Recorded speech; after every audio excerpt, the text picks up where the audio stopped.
Am I audible to? Hello. Am I audible? जी डिम्पल जी आपकी बात है। Yes, yes, you are audible. आप सभी को नमस्कार. I am Dimple, first year student of LC2 Section K, and I am Seminar Coordinator of ABVP. I welcome you all to this webinar organized by ABVP on Answer Writing and Open Book Examination. Here we will discuss about how to write answers, upload sheet, and everything related to OBE.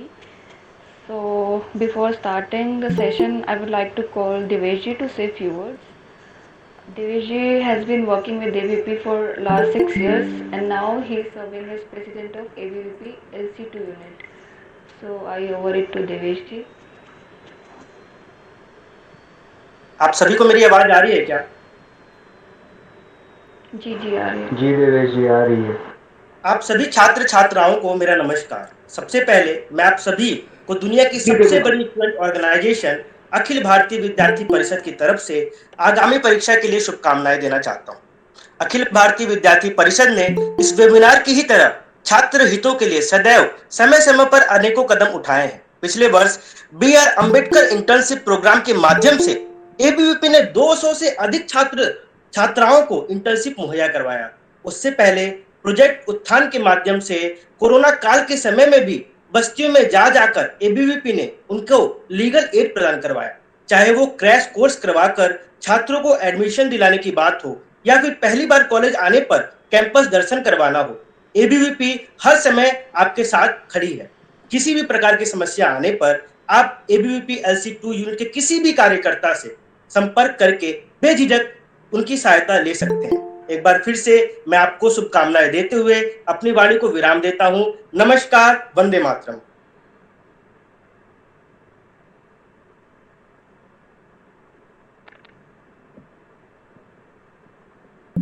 Dimple, your mic is muted. Thank you, Devji. So now I will call Abhavji, who is second year student of LC2, and he also has been serving ABVP for last 2 years, and now he is joint secretary of ABVP. Now Abhavji will tell you about the exam writing format. Abhavji, please. आपको मेरी आवाज आ रही है? जी जी आ रही है. नमस्ते सभी को। मेरा नाम वैभव राय है। मैं LC2 सेकेंड ईयर का छात्र हूँ। वर्तमान में मैं LC2 जॉइंट सेक्रेटरी का दायित्व संभाल रहा हूँ। तो जैसा कि आप सबको पता है कि आज का टॉपिक ओबी एग्जामिनेशन पर है, और मैं आज उससे जुड़ी सारी आपको जो समस्याएं होती हैं वो सारी बताऊंगा, और जो क्या छोटी छोटी चीज़ें करके आप अपना समय बचा सकते हैं वो भी मैं आपको बताऊंगा। अगर आपकी कोई भी क्वेरीज हो तो वो आप कमेंट बॉक्स में डाल सकते हैं। सेशन के लास्ट में आपकी सारी क्वेरीज का एक एक करके जवाब दिया जाएगा। तो अब मैं शुरू करता हूँ। तो सबसे पहले हम कुछ ज़रूरी बातें और जो बेसिक बातें उन पर बात कर लेते हैं। जैसे कि सभी को आपकी अपनी ऑफिशियल आईडी तो ईमेल आईडी तो मिल ही गई होगी, और सभी ने अपना ईमेल रजिस्ट्रेशन भी ओबी पोर्टल पर रजिस्ट्रेशन भी करा लिया होगा।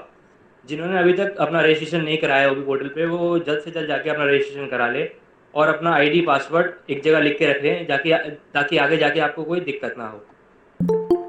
इसके साथ ही आप सबको पता होगा कि पेपर एग्जैक्ट 10 बजे पोर्टल पे अपलोड हो जाएगा। तो आप लोग कम से कम 10 से 15 मिनट पहले अपना ओबी पोर्टल पे अपना लॉगिन कर सकते हैं, क्योंकि अगर आप एग्जैक्ट 10 बजे ओबी पोर्टल पे लॉगिन करेंगे तो बहुत सारे बच्चे एकदम से लॉगिन करते हैं और पोर्टल वेबसाइट मतलब चल नहीं पाती है। तो आप कम से कम 10 से 15 मिनट पहले अपना ओबी पोर्टल पे लॉगिन करके रखें अपना, जिससे आपका समय भी बचेगा। इसके साथ साथ यूनिवर्सिटी गाइडलाइंस के हिसाब से आप A4 साइज शीट यूज़ कर सकते हैं अपना पेपर लिखने के लिए, चाहे वो प्लेन हो या रूल्ड। मेरे हिसाब से आप A4 size plane sheet use करिए, जिससे प्रेजेंटेशन भी अच्छी होगी और टीचर्स को अच्छी तरह वो चीज़ समझ भी आती है। इसके साथ साथ आप अपने आंसर शीट का पहला पेज पहले से लिख के रख सकते हैं, जिसमें सारी डिटेल्स लिखी जाती है, और वो जो एक पेज है वो हर एक आंसर में काम आएगा आपको। तो आप उसको एक पेज को लेके स्कैन करके रख सकते हैं, 4 अलग अलग PDF बना सकते हैं। अब मैं आपको जो फर्स्ट पेज में डिटेल्स लिखी जाती हैं वो मैं आप सबको एक एक करके बता देता हूँ। सबसे पहले जो डिटेल लिखी जाती है वो है date and time of the examination. उसके बाद आप उसमें लिखते हैं एग्जामिनेशन रोल नंबर। उसके बाद आप इसमें लिखते हैं नेम ऑफ द कोर्स। उसके बाद आप उसमें लिखते हैं सेमेस्टर, उसके बाद आप उसमें लिखते हैं यूनिक पेपर कोड, और उसके बाद लास्ट में आप लिखते हैं टाइटल ऑफ द पेपर। ये सब लिखने के बाद आप अपना जो पेपर है वो स्कैन कर सकते हैं 4 अलग पीडीएफ में। और याद रखिएगा, आंसर हमेशा 4 अलग अलग, और हर आंसर का एक एक अलग अलग पीडीएफ बनेगा, कंबाइंड पीडीएफ सबमिट नहीं होगा ऑनलाइन। तो इसके साथ साथ आप पीडीएफ जब और आंसर में, हर आंसर में नंबरिंग जरूर कर दीजिएगा हर पेज पे, जितने भी आप पेज का आंसर लिखें, तो उससे टीचर को भी सुविधा रहती है अगर आपका पेज उल्टा सीधा हो गया तो, और स्कैन में भी आसानी रहेगी आपको। इसके साथ साथ आप कोई भी पीडीएफ स्कैनर यूज़ कर सकते हैं, चाहे वो अडोब स्कैनर हो, डॉक स्कैनर हो, चाहे कैम स्कैनर हो। बस एक चीज़ ध्यान रखिएगा जब भी आप कोई पीडीएफ स्कैनर चूज़ करें कि उसमें कंप्रेस पीडीएफ का ऑप्शन हो या नहीं हो, क्योंकि आप ऑनलाइन पोर्टल पे सिर्फ 7 MB से कम की फाइल ही अपलोड कर सकते हैं। अगर आपकी फाइल 7 MB से ज़्यादा होगी तो आप उसे ऑनलाइन अपलोड ही नहीं कर पाएंगे। तो ये बच्चों को खासकर दिक्कत आती है। अगर आपके पीडीएफ में कंप्रेस पीडीएफ का ऑप्शन पहले से होगा तो आप उसको आराम से कंप्रेस करके जल्दी जल्दी अपलोड कर सकते हैं, इससे आपका भी समय भी बचेगा। इसके साथ साथ आप लोगों को 4 घंटे मिलेंगे, मतलब इसमें से 3 घंटे आपको पेपर लिखना है और 1 घंटे आपको अपलोड का मिलेगा। अगर इन 4 घंटों में से भी आप लोगों का पेपर मतलब अपलोड नहीं हो पाता है ओबी पोर्टल पे, तो आपको 1 घंटा एक्स्ट्रा मिलेगा, जिस पे आप जाके अपना 1 घंटे में अपना पेपर अपलोड कर सकते हैं जाके वो पोर्टल पे। पर इसके साथ साथ आप एक डॉक्यूमेंट्री एविडेंस रख सकते हैं अपने साथ, क्योंकि यूनिवर्सिटी गाइडलाइंस के हिसाब से यूनिवर्सिटी आपसे एक डॉक्यूमेंट्री एविडेंस मांग सकती है कि आपका पेपर 4 घंटों में अपलोड क्यों नहीं हो पाया। तो आप कृपया करके जो एक डॉक्यूमेंट्री एविडेंस है इसका स्क्रीनशॉट ले लें कि आपका डिस्कनेक्टिविटी इशू है या पोर्टल में कोई दिक्कत है, तो आप उसको अपने साथ रख सकते हैं। पर अगर इसके इसके बावजूद भी अगर आपका इन 5 घंटों में भी पेपर अपलोड नहीं हो पाता है, तो यूनिवर्सिटी की गाइडलाइंस के हिसाब से आप अगले आधे घंटे में भी अपना पेपर ईमेल के थ्रू नोडल ऑफिसर को भेज सकते हैं, जिसकी ईमेल आईडी आपको LC2 गाइडलाइंस के उसमें मिल गई होगी। तो और जब आप ईमेल करें तो उसमें एक तो जो फर्स्ट पेज पर आपने डिटेल्स लिखी थी सारी, वो सारी डिटेल्स भी उसमें ईमेल में दोबारा लिखी जाएगी, और आप उसमें रीज़न दिया जाएगा कि आप अपना पेपर क्यों अपलोड नहीं कर पाए हैं पिछले 5 घंटों में। इसके साथ साथ अब मैं आपको कुछ इम्पोर्टेंट टॉपिक्स बता देता हूँ जो आपके पेपर से रिलेटेड हैं, तो आप चाहें इसको नोट डाउन कर सकते हैं किसी कॉपी वगैरह में।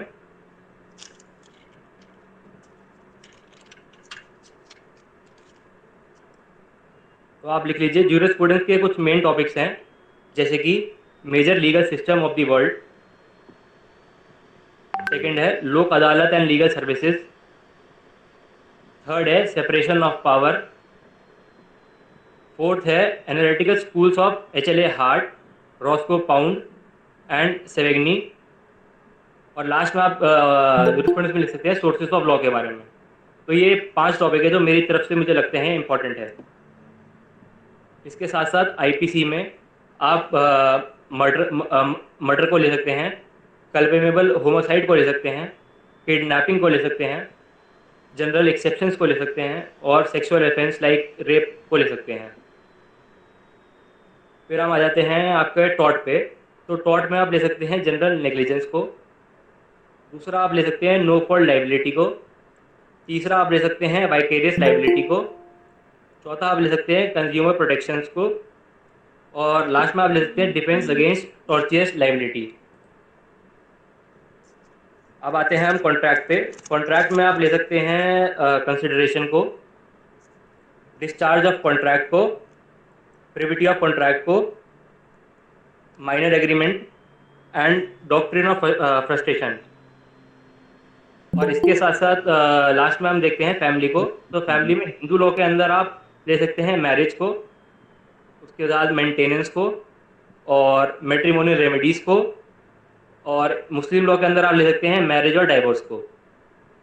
इसके साथ साथ मैं अभी अगले 5 मिनट में जो भी इंपॉर्टेंट केस लॉज है वो सारे कमेंट बॉक्स में डाल दूंगा, आप उसमें से देख सकते हैं, और सारे ग्रुपों में भी ये सर्कुलेट करवा दूंगा कि कौन से इंपॉर्टेंट टॉपिक्स हैं। और जो भी मैंने ये आपको टॉपिक्स बताए हैं और जो केस लॉज बताऊंगा वो मैंने अपने एनालिसिस पे बताए हैं, कोई पक्का ऐसा कुछ नहीं है कि ये पेपर में आएगा ही आएगा। पिछले 5 ईयर्स के पेपर देख के मैंने उनको एनालाइज करा है फिर बताए हैं आपको। इसके साथ मैं अब डिम्पल जी से आग्रह करता हूँ कि वो आएँ और प्रोग्राम को आगे बढ़ाएँ। नमस्ते सभी को। जी, thank you, Vibhav ji. Now Nitish ji will come and he will explain about answer writing format. Nitish ji is a second year student and he has been working for ABVP for last 6 years. And he was unit president of Shamlal College and currently executive member of ABVP LC2 unit. So I over it to Nitish ji. आवाज आ पा रही है सभी को? जी जी जी जी नीतीश जी। ठीक है, तो hello everyone. जैसा कि डिम्पल जी ने आपको बताया कि I am Nitish and student of second year LC2। तो जैसा कि we are conducting session on how to write an answer in our examination. तो मोस्ट ऑफ द स्टूडेंट की जो क्वेरी आ रही है वो यही आ रही है कि जो हमारा एक पेजेस जो हैं वो कितने होने चाहिए, एक आइडियल आंसर के लिए कितने पेजेस हम मैक्सिमम कर सकते हैं। तो मैक्सिमम मिनिमम तो आपको 6 लिखने ही लिखने हैं और maximum is up to you. ठीक है, कि एक कंटेंट अच्छा होना चाहिए मेरे हिसाब से। तो ये पेजेस वगैरह तो मैटर नहीं करते, अगर आप 6 पेज से ऊपर लिख रहे हैं तो इट इज सफिशिएंट। ठीक है, हाँ। तो और एक और क्वेरी जो थी स्टूडेंट्स की कि वो कि कैसे जो आंसर का पैटर्न होना चाहिए, कि किस चीज कैसे कैसे हम उसको डिजाइन करें अपने आंसर को एक अट्रैक्टिव आंसर बनाने के लिए। ठीक है, तो मैं आपको बताना चाहूंगा, हाँ, आंसर से पहले हम क्वेश्चन पेपर देख लेते हैं कि हमारा क्वेश्चन पेपर जो है वो कैसे आता है। ठीक है, तो जो हमारा क्वेश्चन पेपर है वो 6 क्वेश्चन जो है उसके अंदर आते हैं और out of 6 question you have to attempt only 4। ये ओके। तो मैं आपको बताना चाहूंगा कि keep your mic off and comment वगैरह भी लास्ट में इसके लिए क्वेश्चन आंसर सेशन है हमारा। ठीक है, तो वो तब वहां पे हम इंटरटेन करेंगे आपकी क्वेश्चन आंसर। ठीक है, हाँ।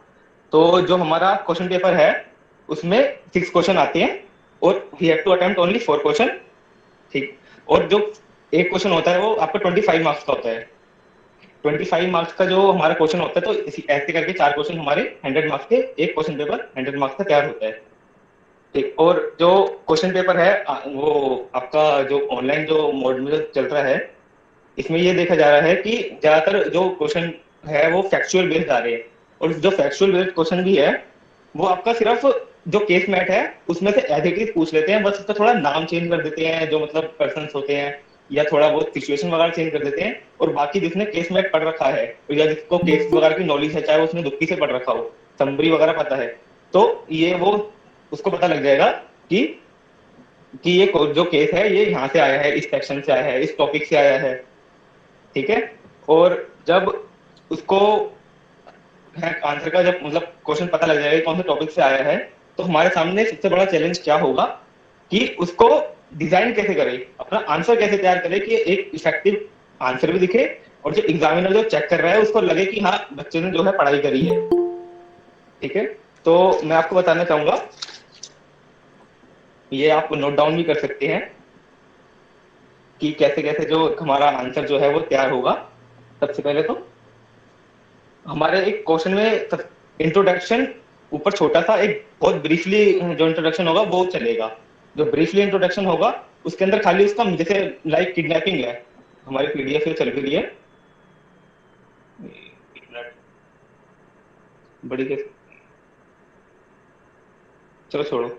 तो जैसे हमारी किडनैपिंग है तो किडनैपिंग पे जो इंट्रोडक्शन है वो थोड़ा ब्रीफली होना चाहिए कि इसका मीनिंग क्या है उसका, या फिर कैसे कैसे मतलब उसके ऑब्जेक्ट वगैरह क्या है, छोटे मोटे जो इंट्रोडक्शन में अपना 6 7 8 लाइनें कंटेंट होने चाहिए उसके अंदर।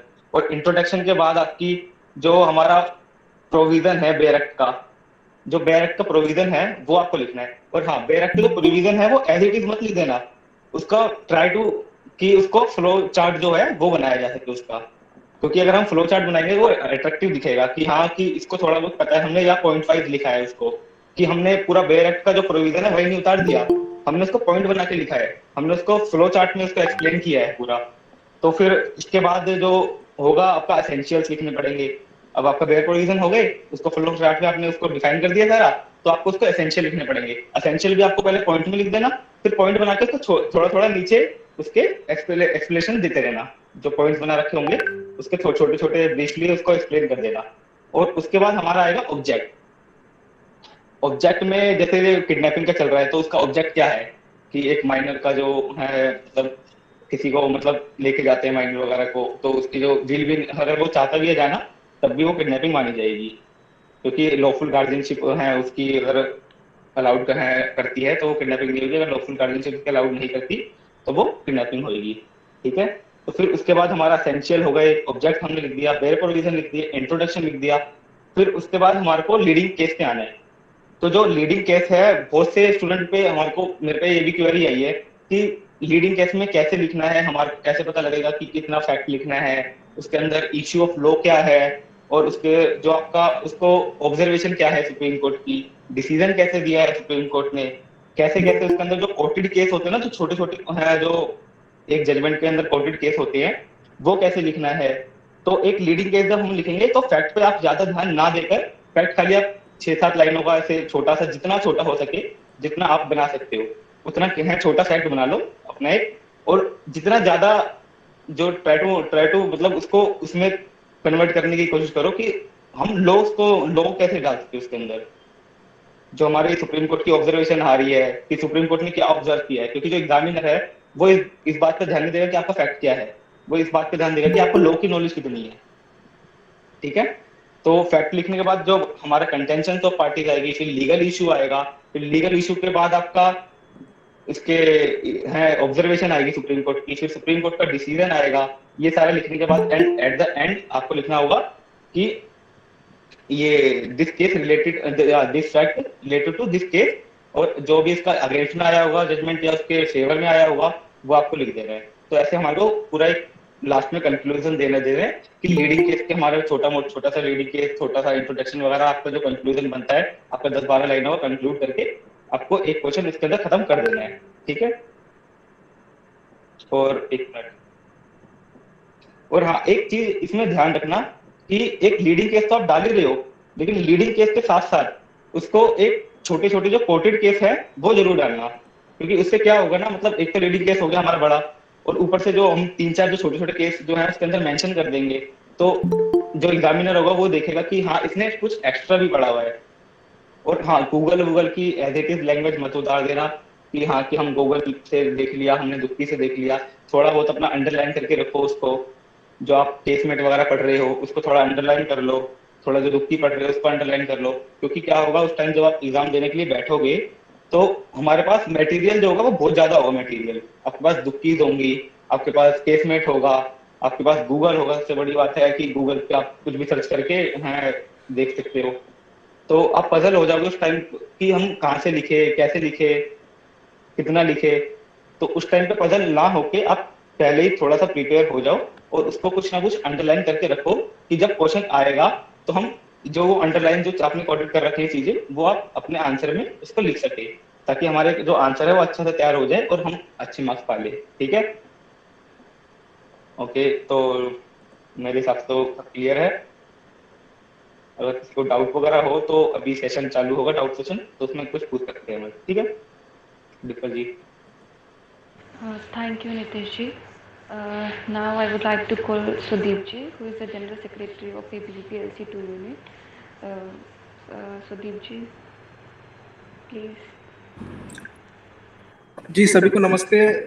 मेरा नाम सुदीप है, मैं LC2 सेकेंड ईयर का छात्र हूँ और वर्तमान में इकाई मंत्री का दायित्व है। तो जैसा कि हमारे स्पीकर्स ने आपको बता ही दिया है कि कैसे आंसर को अप्रोच करना है और क्या क्या इंस्ट्रक्शंस जो है वो आपको बता दिया गया है। खैर एंड में जो है हमारा एक डाउट सेशन भी होगा जो अभी होने वाला है, तो आपका जो जो क्वेरीज होगा आप आइदर इंडिविजुअली पूछ सकते हो और हमारे स्पीकर उसको एंटरटेन करेंगे, या फिर आप एक काम और कर सकते हो, आप चैट बॉक्स में डाल सकते हो। तो इसी के साथ मैं आप सभी को बेस्ट ऑफ लक बोलना चाहूँगा आपके एग्ज़ाम्स के लिए। मैं आशा करता हूँ कि आप एकदम आपका जो एग्ज़ाम होगा वो सफल होगा और घबराने की कोई बात है नहीं। मुझे लगता है कि आज का जो वेबिनार रहा है वो आपको समझ में आया होगा। और हम एक काम करेंगे, हम जो है हम एक हेल्पलाइन नंबर भी इशू करेंगे जिसमें 5-6 जन का नंबर होगा। तो आपका एग्जाम आने वाले 10-15 दिन में है, तो आपको किसी भी पॉइंट ऑफ टाइम में कोई भी अगर डाउट या क्वेरी होता है, आप उस नंबर पे कॉल कर लीजिए और उसी और आपका जो जो भी प्रॉब्लम होगा हम वो एड्रेस करेंगे। तो अभी अगर किसी का अगर कोई डाउट है, क्वेरी है, सेशन है, कुछ भी है, तो आप अपना क्वेश्चन चैट बॉक्स में डालो या आप माइक ऑन करके बोलो, हम उसको एंटरटेन करेंगे।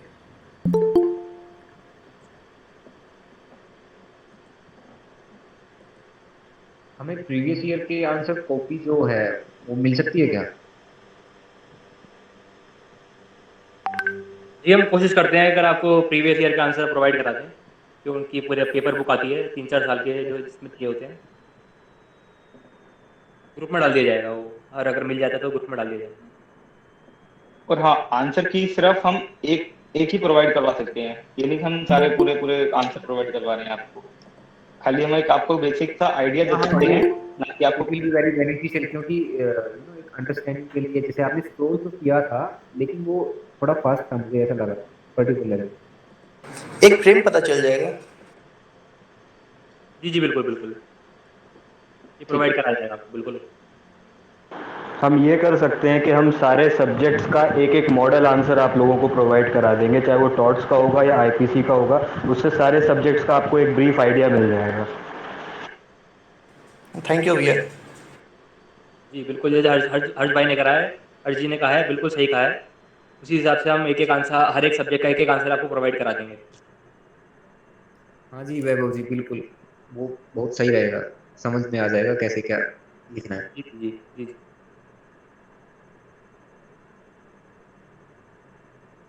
और कोई क्वेरी है किसी की? एक बार इम्पोर्टेंट टॉपिक्स रिपीट करा दोगे? जी जी मैं बिल्कुल कराता हूँ इम्पोर्टेंट टॉपिक रिपीट। देखिए ज्यूरिस्प्रूडेंस के टॉपिक बता रहा हूँ आपको पहले। तो पहला है major legal system of the world, उसके बाद दूसरा है Lok Adalat and legal services, तीसरा है सेपरेशन ऑफ पावर, चौथा है analytical school of HLA heart, Roscoe pound और सेवेगनी, और लास्ट में ज्यूरिस्प्रूडेंस में जो टॉपिक है वो है सोर्सेस ऑफ लॉ। तो मेरे हिसाब से तो ये ज्यूरिस्प्रूडेंस में ये सब चीज़ें इंपॉर्टेंट है। इसके बाद मैं आप लोगों को आईपीसी का भी बता देता हूँ। ऑस्टिन भी इंपॉर्टेंट है, पर मतलब 3-4 स्कूल्स में थे, मतलब 5-6 स्कूल्स हैं वैसे तो मैंने 3 स्कूल प्रेफर करे हैं सबसे ज़्यादा। आप ऑस्टिन भी पढ़ सकते हो, ऑस्टिन भी इंपॉर्टेंट है वैसे तो। एक बार लास्ट टॉपिक रिपीट कर देंगे? Sources of law. ओके। जी जी। अब मैं आईपीसी का बता दूँ आप लोगों को? जी सर। हाँ बता दो। कल्पेबल होमिसाइड है, और किडनैपिंग है, और इसके बाद आ जाता है आपका जनरल एक्सेप्शन, और उसके बाद सेक्सुअल ऑफेंस में आ जाता है आपका रेप। कुछ रिपीट करना है क्या? नहीं। तो अब इसके बाद मैं आपको बताता हूँ टॉर्ट के इंपॉर्टेंट जो है। तो टॉर्ट का सबसे पहले इंपॉर्टेंट है जनरल नेग्लिजेंस, उसके बाद आ जाता है आपका नो फॉल्ट लाइबिलिटी, उसके बाद आ जाता है आपका वाइकेरियस लाइबिलिटी, उसके बाद आप कर सकते हैं कंज्यूमर प्रोटेक्शन पे, और लास्ट में आप कर सकते हैं डिफेंसेस अगेंस्ट टॉर्चियस लाइबिलिटी पे। उसके बाद मैं आपको बता देता हूँ कॉन्ट्रैक्ट के जो इंपॉर्टेंट टॉपिक्स हैं। तो सबसे पहले आप लिख लीजिए कंसिडरेशन, उसके बाद आप लिख सकते हैं डिस्चार्ज ऑफ कॉन्ट्रैक्ट, उसके बाद आप लिख सकते हैं प्रिविटी ऑफ कॉन्ट्रैक्ट, फिर आप लिख सकते हैं माइनर एग्रीमेंट, और लास्ट में आप लिख सकते हैं डॉक्ट्रिन ऑफ फ्रस्ट्रेशन। और जो लास्ट टॉपिक है फैमिली, उसका भी बता देता हूँ मैं। फैमिली में हिंदू लॉ के अंदर आप लिख सकते हैं मैरिज के बारे में, मेंटेनेंस के बारे में, और मैट्रिमोनियल रेमेडीज के बारे में। और एक मुस्लिम बार लॉ फैमिली लॉ का रिपीट कर सकते हैं? जी जी जी। हिंदू लॉ के अंदर आप लिख सकते हैं मैरिज के बारे में, मेंटेनेंस के बारे में, और मैट्रिमोनियल रेमेडीज के बारे में। और मुस्लिम लॉ में आप लिख सकते हैं मैरिज और डाइवोर्स के बारे में। किसी की कोई और क्वेरी है बताइए, फिर से रिपीट कर रहा हूँ कुछ तो। नहीं। इसके साथ साथ मैंने कमेंट बॉक्स में सारे इंपॉर्टेंट केसेस डाल दिए हैं पर हर एक सब्जेक्ट के, तो आप वहाँ से उस चीज़ को कॉपी कर सकते हैं, स्क्रीनशॉट ले सकते हैं। I have a doubt. जी बताइए। Actually, ऐसा सिचुएशन जो क्वेश्चन में आएगी वो जरूरी थोड़ी है वो केस फैक्ट से ही रिलेटेड हो। नहीं मतलब जो भी क्वेश्चन आता है वो मोस्टली जो केस फाइट में जब आपको पढ़ाया जाता है उसी से रिलेटेड आता है, कुछ बाहर से नहीं पूछा नहीं, जाएगा। मैं 2022 का एक रेप के ऊपर क्वेश्चन है और उससे रिलेटेड कोई केस नहीं है हमारे केसमेंट में। फिर उस केस में हमें फिर गूगल से या फिर कोई दुक्की से ही केस प्रेफर करना पड़ेगा। हाँ फिर वो कर सकते हैं, अगर आप बिल्कुल बिल्कुल ही अगर पेपर में अलग चीज आएगी फिर आपको ऑनलाइन देखना पड़ेगा, या दुक्की में तो आपको मिल ही जाएगा कुछ ना कुछ। Okay okay. जी जी। बट टीचर्स ने बोला है कि केस मैट से ही होने चाहिए तभी मार्क्स ज्यादा मिलेंगे। हाँ मतलब जैसे आप कोई बाहर से क्वेश्चन आया है तो उससे रिलेटेड आपको कोई ना कोई केस तो दिख ही जाएगा रेप का, जो आपको पढ़ाया जाएगा। अगर आपको कोई भी बट केस नहीं, आपको बट अगर रेप में जो केसेस हैं वो रिलेट नहीं करते हैं उस सिचुएशन से जो क्वेश्चन में सिचुएशन आई है। तो आप अगर आप इस सिचुएशन में तो हम कुछ नहीं कर सकते, पर आप जो भी अपने हिसाब से आपको दो केस लगे आप उसमें डाल देना, क्योंकि टीचर्स मार्क्स काटेंगे। नहीं, पर ऐसा होता है जो आपका लीडिंग केस है ना, थोड़ा अगर आपने उसको सही से पढ़ रखा होगा, जैसे आपको क्वेश्चन पूछे फिर मैं रेप बाय कंसेंट का एक क्वेश्चन था 2020 में। बट जो केस फैक्ट में जो केसेस हैं वो उससे रिलेट नहीं करते हैं। बस तुकाराम वाला केस है वो पैसिव सबमिशन से रिलेट कर सकता है कि क्योंकि कंसेंट उसकी बाय फ्रॉड या डिसेप्टिव वे में ली गई थी। अगर हम तुकाराम का साइड कर सकते हैं 1%, बट वो बिल्कुल भी एग्जैक्ट नहीं होगा उससे रिलेट। बस तो वो जो रेप कंसेंट है ना, तो आप उसको केस लॉज है आपका, वो आपको थोड़ा गूगल वगैरह पे करोगे तो लीडिंग केस ना मिलके आपको थोड़ा उसके मिलते जुलते केस मिल जाएंगे। और जब आपको रेप ऑफ कंसेंट वाली बात आती है तो आप इंट्रोडक्शन वगैरह देखिए, उसको सारा ब्रीफ इंट्रो करके और आपका डायरेक्ट प्रोविजन वगैरह लिखकर, और जब केस वगैरह लिखने की बात होगी आप थोड़ा गूगल से सर्च करके उसमें कोर्ट सिस्टम वाला केस मेरे को 2 केस मिल रहे हैं उससे रिलेटेड बिल्कुल सेम, हाँ जिसके तो फैक्ट्स रिलेट करते हाँ, हैं। इट इज नॉट इम्पोर्टेंट कि आप लीडिंग केस ही लिखो, कि आप कैसे लिख रहे हो वो इम्पोर्टेंट है, ठीक है। Okay okay. अगर आपको अगर आपका आउट ऑफ बॉक्स जाके वो आंसर मतलब क्वेश्चन आता है तो आपको फिर आपको भी आउट ऑफ बॉक्स ही जाना पड़ेगा, आपको भी कहीं ना कहीं सर्च करके लिखना ही पड़ेगा, ठीक है। और हाँ, ओके ओके, एक थैंक चीज और यू। थी, आज अभी जो पैटर्न चल रहा है हमारा एग्जाम का, तो उसके अंदर जो फैक्ट आ रहे हैं वो क्या करते हैं, 2 टॉपिक कंबाइन दे देते हैं। सब टॉपिक्स रिलेट करके। हाँ, 2 टॉपिक को कंबाइन करके रिलेट करके एक दूसरे में दे देते हैं। एंड तो आपको भी फिर उस स्मार्ट बनना पड़ेगा थोड़ा, कि कैसे कैसे कितना कितना टॉपिक का कितना कितना कैसे कैसे लिखना है, छोटा छोटा लिखना है, बड़ा बड़ा लिखना है, थोड़ा कि पूरा चीज एक एक चीज कवर कर पाओ। तो ये है अप टू यू है कि इसमें तो हम आपकी हेल्प नहीं कर सकते कि आपको कितना लिखना चाहिए, बस आपका कंटेंट अच्छा होना चाहिए ताकि एग्जामिनर पे एक अच्छा इफेक्ट पड़े और वो आपको एक अच्छे मार्क्स दे दे, ठीक है।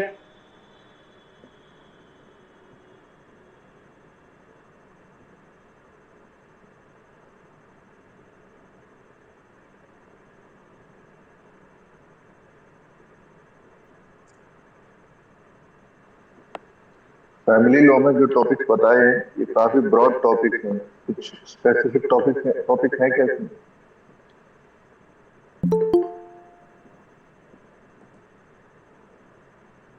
स्पेसिफिक टॉपिक्स में आपको अभी इसमें डाल देता हूँ कमेंट बॉक्स में एक बारी, ऐसे मुझे याद नहीं है बिल्कुल।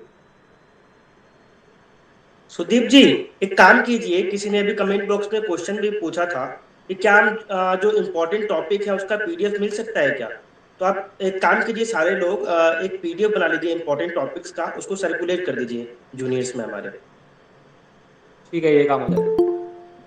अच्छा, चैट बॉक्स में क्वेश्चन पूछा गया है कि do we need to write exam roll number on each page और only on the first page. तो ये आप खाली फर्स्ट पेज जो है आपका, इसी पे ये एग्जामिनेशन रोल नंबर लिखिए। आपको जरूरी नहीं है कि आप हर पेज पे एग्जामिनेशन रोल नंबर डाले जा रही है, सिर्फ उस जो फर्स्ट पेज है उसको स्कैन करें और उसको उसमें अटैच करके जो आपका आंसर है उसमें अटैच करके खाली तब जाके सबमिट करना है। ये नहीं कि आप हर पेज पे एग्जामिनेशन रोल नंबर लिखे जा रहे हो और अपना टाइम वेस्ट करे जा रहे हैं। ठीक है,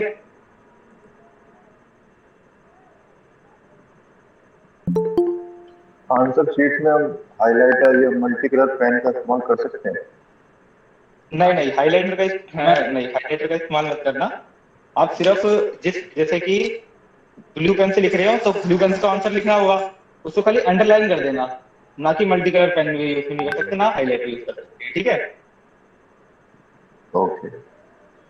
हाँ, सिर्फ अंडरलाइन कर देना उसको थोड़ा डार्क से कि पता लग जाए।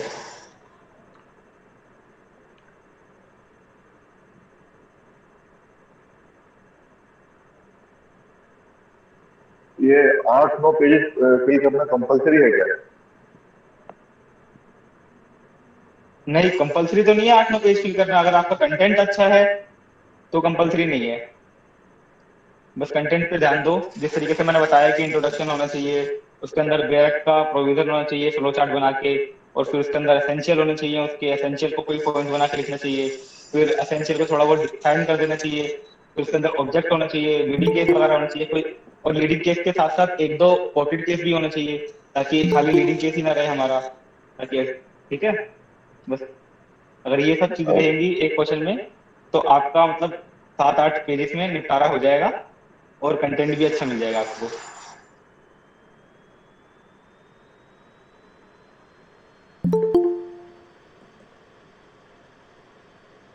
किसी की कोई और क्वेरी है क्या?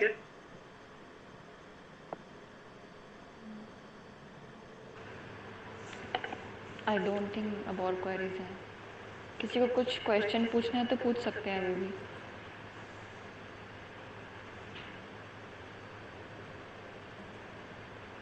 सो we should end it, right? Dimple ji अब मीटिंग को एंड कीजिए। ठीक है, नमस्कार सभी को। मेरी आशा आप लोगों से यही है कि आप अपने एग्जाम में अच्छा करेंगे और जैसे अन्य स्टूडेंट्स ने हमारे LC2 का नाम रोशन किया है आप भी रोशन करेंगे। धन्यवाद। All the best. Thank you. Thank you sir. All the best सभी को, नमस्ते सभी को।